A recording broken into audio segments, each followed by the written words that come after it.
ஒரு பாதாள அறையில் ஒரு பழுங்கி மண்டபம். அந்த பழுங்கி மண்டபத்துக்கு பக்கத்தில் ஒரு நீரோடை. அந்த நீரோடையில் நிறைய பூக்கள் மலர்களாக இருக்குது. அந்த மலருடைய நீரோடையில் நீங்கள் மூழ்கி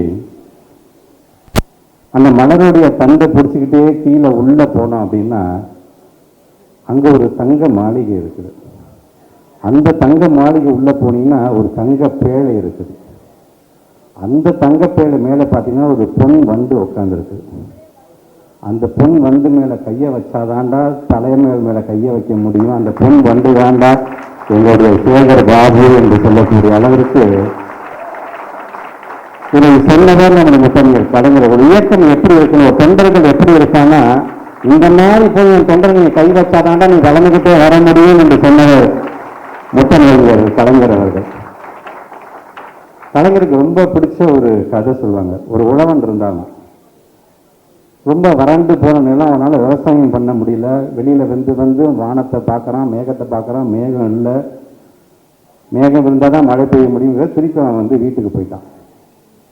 வீட்டில் உள்ள சோகத்தோடு இருக்கும்போது திடீர்னு ஒரு நாள் நல்ல மழை பெய்ந்து அவ்வளோ சந்தோஷம். அவனுக்கு உடனடியே வெளியில் வரான், பயிரிடுறான், உழவிடுறான், அறுவடை செய்கிறான். அறுவடை செஞ்ச தானியங்கள்லாம் கொண்டு போய் வீட்டில் போய் வைக்கணும். அவ்வளோ மகிழ்ச்சி.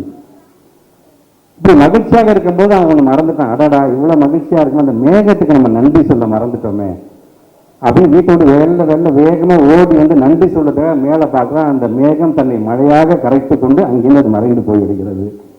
அந்த மேகம் தான் நம்முடைய முத்துவேல் கருணாநிதி ஸ்டாலின் என்கின்ற நம்ம இயக்கத்தினுடைய தலைவர், நம்ம நாளும் இயக்குகின்ற தலைவர். பழுத்த மரமெல்லாம் இங்கே உட்காந்துருக்கீங்க, பல கல்லடிகள் பட்ட மரங்கள் நீங்கள் எல்லாருமே. எல்லா ஆர்ப்பாட்டத்திலும் எல்லா போராட்டங்களிலும் நீங்கள் சிறை சென்றவர்கள் நம்ம இயக்கம் வந்துவிட வேண்டும். நம்முடைய தலைவர் அடிக்கடி சொல்றாரு, இன்னும் அறிவாலயம் எங்கே இருக்குன்னு கூட தெரியாமல் உழைத்துக் கொண்டிருக்கின்ற அந்த உடல் பரப்புகளை இதயத்தில் நிறுத்துங்கள் சொல்றாரு. அப்படி உழைக்காதவர்கள் நீங்கள். இங்கே நம்முடைய பிள்ளைங்க, ஸ்கூல் பசங்க இருக்கிறாங்க, காலேஜ் ஸ்டூடெண்ட்ஸ் இருக்கிறாங்க. நம்ம நிமிர்ந்த ஒரு பழைய நிமிர்த்தி நம்ம பார்த்துருக்கோம். அந்த பிள்ளைங்க இன்னும் கீழே புரிஞ்சுட்டு போனே ரீல்ஸ் தான் பார்த்துட்டு இருக்கிறாங்க. ஏன்னா அப்படி ஆக்கப்பட்டு விட்டார்கள். அவரை நான் தவறு சொல்ல மாட்டேன். ஸ்டூடெண்ட் நல்லா தெரிஞ்சுக்கோங்க. ஒரு நெகட்டிவ் நரேஷன், ஒரு நரேட்டிவ் செட் பண்ணிக்கிட்டே இருக்கிறாங்க. நாங்கள் நல்லது செஞ்சோம் நாங்கள் 100 விஷயத்த சொன்னோம்னா அது பொய் என்று சொல்லி 1000 தான் உள்ள இறங்குறோம். அதுதான் இங்கே திவ்யா சொல்லும்போது ஒரு மாஃபியாவாகவே இன்னைக்கு செயல்பட்டு கொண்டிருக்கின்ற ஒரு டீம்.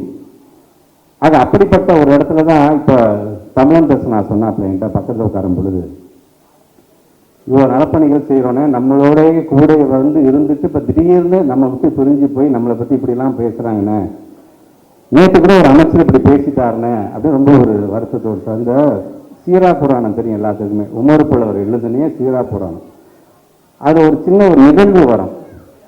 என்ன நிகழ்வுனா, அந்த மான், ஆண் மான், பெண் மான், குட்டி மான் பிறந்து 3 மாதம் குட்டி மான்லாம் மேய்ஞ்சிட்டு இருக்கும்போது திடீர்னு ஒரு வேடம் வந்துடுறான்.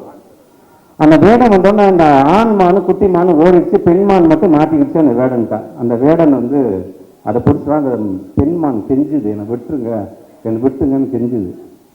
அப்போ அந்த பக்கமாக நபிகள் நாயகம் வராரு. நபிகள் நாயகம் வரும்போது அந்த வேடன்ட்டு இந்த பெண்மான் கெஞ்சுவதை பார்க்குறாரு. என்னை விட்டு, என்னை தேடி நான் ஆண்மான் துயரத்தில் இருக்கிறோம், எனக்கு பிறந்த குழந்தை ஒரு 3 நாள் தான் ஆகுது, அதுக்கு நான் பால் கொடுக்கணும், என்னை விட்டு என்று கெஞ்சும்போது நபிகள் நாயகம் சொல்கிறாரு, அந்த வேடன்ட்ட பார்த்து பாவமாக இருக்குது அதோட கதையை கேட்கும்போது, தயவுச்சு அதை விட்டுட்டு நீ போயிட நீ என்று சொல்கிறேன். இல்லை அந்த மான் சொல்லுது, இல்லை நான் போய் பால் கொடுத்துட்டேன், திருப்பி நான் உங்ககிட்ட வந்துடுறேன் என்று சொல்லும் பொழுது அதுதான் சொல்லுது, இல்லை அது தயவுச்சு விட என்று நபிகள் நாயகம் சொல்லிக்கிறார். உடனடியாக இந்த வேடன் சொல்ல, இதை நான் ஒத்துக்க முடியாது, நான் எப்படி நம்புவது என்று சொல்ல நபிகள் நாயகம் சொல்ல, நான் ஜாமீனாக உட்காடுறேன், நான் நீ அந்த மான் போயிட்டு வரணும், எனக்கு அது போயிட்டு வருங்கிற நம்பிக்கை எனக்கு இருக்குதுன்னு சொல்லும் பொழுது அந்த பெண்மான் வேகமாக ஓடுதான். தன்னுடைய குட்டி மானுக்கு பால் கொடுக்கறதுக்காக வேகமாக ஓடுதான். அப்படி ஓடும்போது அது திருக்கக்கூடிய அந்த தாய்ப்பால் கீழே கொட்டிக்கிட்டே வரத பார்க்கும்போது அவர் எப்படி அந்த ஊமையோடு சொல்கிறாருன்னா, வெண்ணிலாவினுடைய நிலவு போல அது மின்னுகிறது வெள்ளையாக என்று உணர்வு புலவர் எழுதுகிறார்.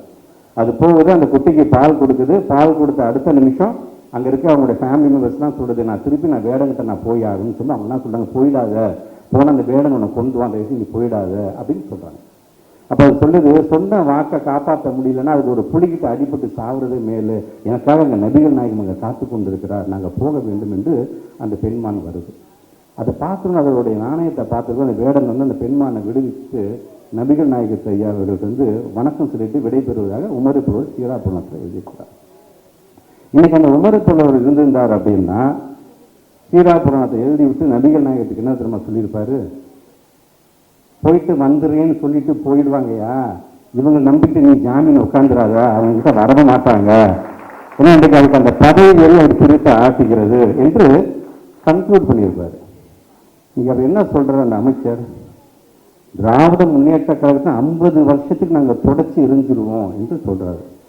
தொடக்கிறதுக்கான தொடப்பமா நீ இருக்கலாம், ஆனால் நாங்கள் தூசி அல்ல, நாங்கள் தூண்கள், மாநில உரிமைகளை காப்பாற்றிய தூண்கள் நாங்கள். இந்திய திருப்பி என்று வரும்போது எழுந்திருந்த தூண்கள் நாங்கள். தமிழ்நாடு வளர்ச்சி பாதையை கொண்டு செல்ல வேண்டும் என்ற பல சாதனைகளை குறித்த உடல்பரப்புகளால் உருவாக்கப்பட்ட தூண் திராவிட முன்னேற்ற கழகம் என்பதை நீங்கள் மறந்திருக்க கூடாது. திட்ட கூட மனசு வரலையா அவங்களெல்லாம்? ஏன்னா கூடவே இருந்தீங்க, அவ்வளோ மாண்புகளோடு நீங்கள் நடந்துக்கிட்டீங்க. அது பெரியவங்கன்னா இருக்கக்கூடிய ஒரு இயக்கமாக அந்த இயக்கம் இருந்தது. ஆனால் போகும்போது எப்படி நம்முடைய முத்தமிழ் கலைஞர்கள் வெற்றியையும் சரி தோல்வியையும் சரி துரோகத்தையும் சரி எல்லாத்தையும் சரிசமமாக கண்டவர். ஆனால் எந்த நிலையும் கலங்காமல் என்றவர் நம்முடைய கலைஞர். அவருடைய பிறந்தநாளை தான் இன்னைக்கு நாம் கொண்டாடி கொண்டிருக்கின்றோம். ஆக இன்றைக்கு நானும் பார்க்குறேன், இதெல்லாம் பேசும்போது திவ்யா சொன்னாங்க இல்லையா, ஆளுங்கட்சியாக இருக்கும்போது நம்ம செயற்பாடுடைய நிகழ்ச்சி நம்ம கலந்துருக்கோம். நாங்கள் இன்றைக்கு நாம் எதிர்கட்சியாக இருக்கும் பொழுதும் வெற்றி வாய்ப்பு இழந்தோம் என்று சொன்னால் இன்னும் அதே கம்பீட்டு அதோட தென்போடு இந்த கிழக்கு மாவட்டம் இன்றைக்கு நடைபெறுகிறது என்று சொல்லும் பொழுது அதே நடை, அதே போன்ற பயனாளிகள், அதே போன்ற முன்னெடுப்பு கொஞ்சம் கூட குறையாம அதை நாம் அப்படியும் இருந்திருக்கின்றோம், இப்படியும் இருக்கின்றோம், மீண்டும் அப்படியும் மாறுவோம் என்பதை சொல்வதற்காகத்தான் இந்த இது போன்ற நிகழ்வுகளை 19வது நிகழ்ச்சி பல லட்சங்களை செலவு செய்கிறோம் என்று சொல்லும் பொழுது இங்கே வருவது நீங்கள் ஒன்று புரிஞ்சுக்கணும். நீங்கள் திவ்யா சொன்ன மாதிரி நாங்கள் பேசிட்டு போகும்போது உடனடியாக ஒரு மாஃபியா கும்பலுக்குள்ள இறங்கும். இவங்க இப்படி சொன்னாங்க, இவங்க நம்ம என்ன பதிலடி கொடுக்கலாம், இவங்க எப்படி அசிங்கப்படுத்த எப்படி கொச்சப்படுத்தலாம். எல்லாருமே குடும்பத்துக்காரங்க தானப்பா, எல்லாருமே உங்கள் வீட்லேயும் படித்த பிள்ளைங்கள்லாம் இருக்காங்க தான். நான் பெற்றவங்களாம் நீங்கள் தான் இனிமேட்டு உங்கள் பிள்ளைங்களுக்கு நீங்கள் அறிவுரை சொல்ல வேண்டும். ஆல்மோஸ்ட் இன்னைக்கு இருக்கக்கூடிய தகவல் என்ன தெரியுமா, அந்த சின்ன பிள்ளைங்க சொல்லி நான் ஓட்டு போட்டுட்டேன், சின்ன பிள்ளைங்க சொல்லி ஓட்டு போட்டேன்னு சொன்னாங்க பார்த்தீங்களா, அந்த பெரியவங்க ஏறத்தாழ 30% பேர் இன்னைக்கு வருத்தப்படுகின்ற அளவிற்கான இன்னைக்கு நமக்கு ரிப்போர்ட் வந்துகிட்டு தான் இருக்கின்றது. அதான் இங்கே பிரச்சனை சொல்லும்போது என்ன இப்போ எனக்கு என்ன ஆச்சுன்னா, தேர்தலுக்கு முன்பு நம்மளை எதிர்த்து பிரச்சாரம் பண்ணார் யார், இன்னைக்கு இருக்கக்கூடிய சிஎம் சார். தேர்தல் முடிஞ்சதுக்கு பிறகு நமக்கு இப்போ ஆதரவாக பிரச்சாரம் பண்ணிட்டு இருக்காரு. நிதி ஆயோக்கில் உட்காந்துக்கிட்டு ஆமாங்க தமிழ்நாட்டில் பார்த்தீங்கன்னா எஜுகேஷன் நல்லா இருக்குங்க, இங்கே இருக்கிற ஹெல்த் ரொம்ப நல்லா இருக்குங்க, பெண்கள் பாதுகாப்பாக இருக்கிறாங்க, ஒட்டுமொத்தமாக இந்தியாவில் 42% பெண்கள் வேலை செய்கிறார்கள் என்று சொன்னால் அதுக்கு காரணம் அது தமிழ்நாட்டை சார்ந்திருக்கிற பெண்கள் தான் அப்படின்னு அவர் சொல்லும் பொழுது இப்போதான் சரியா ஒழுங்கா அழகா உண்மையை யாரும் எழுதி கொடுத்துருக்காங்க அவருக்கு.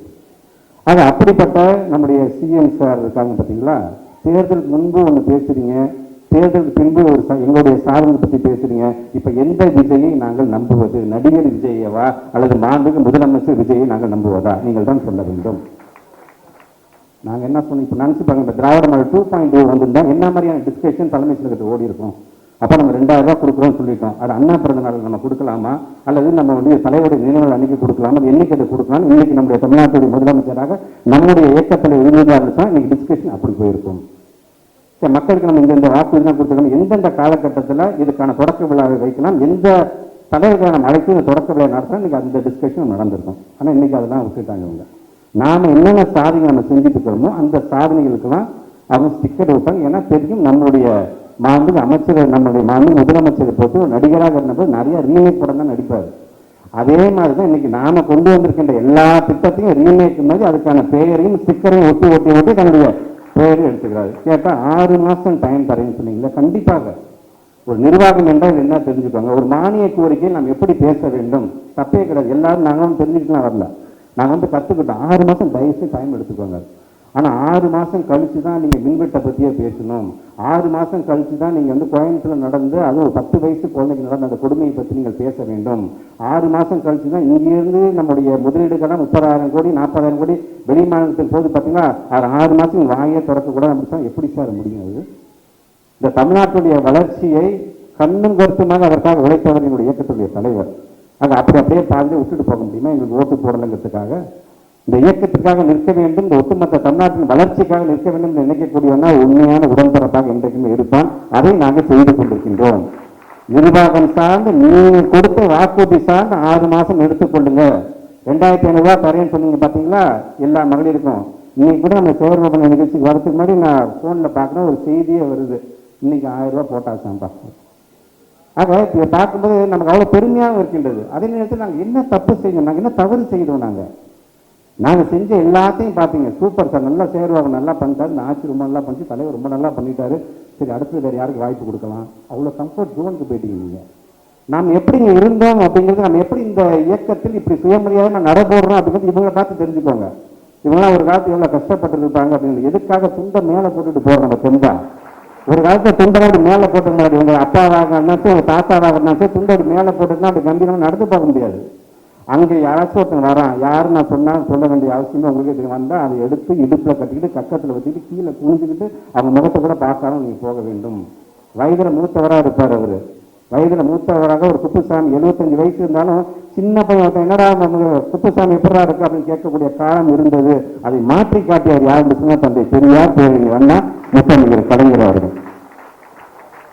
அது இங்கே வருகை தந்திருக்க நாமெல்லாம் பயனாளிகளாக வருகை தந்திருக்கோம். ஒன்றே ஒன்று தான், ஆங்கிலத்தில் ஒரு மிகப்பெரிய ஒரு எல்லாத்துக்கும் பிடிச்ச கதை, எல்லாத்துக்குமே தெரிந்த கதைகள் தான்.